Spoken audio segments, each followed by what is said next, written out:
పీగన్నవరం నియోజకవర్గంలో బీజేపీ వారు అలాగే మా సోదరులు జనసేన వారు నన్ను అవమానిస్తున్నట్టు అనిపిస్తుందండి.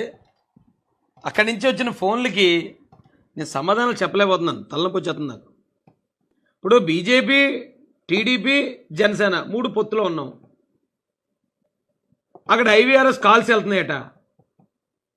జనసేనకి అభ్యర్థిని పలానా అభ్యర్థిని పెట్టాం, మీరు ఒకటైతే ఒకటి నొక్కండి లేదా నోట నొక్కండి అని. ఏమన్నా అక్కడ నేను ఒకటి ఇన్ఛార్జ్ అనేవాడిని ఉన్నాను.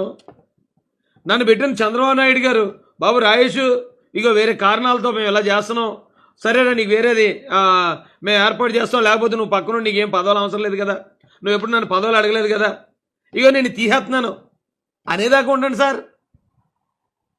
రాజేష్ మాసానికి ఇచ్చిన సీటే జనసేన కోరుతుంది అంటే అది నన్ను అవమానిస్తున్నట్టు అనిపిస్తుందండి. సీట్ ఇచ్చిన తర్వాత ఏటిది టార్చర్ నాకు? అప్పుడు దాకా చాలా ప్రశాంతంగా ఉన్నాను నేను. 15 రోజుల క్రితం దాకా చాలా ప్రశాంతంగా ఉన్నాను నేను.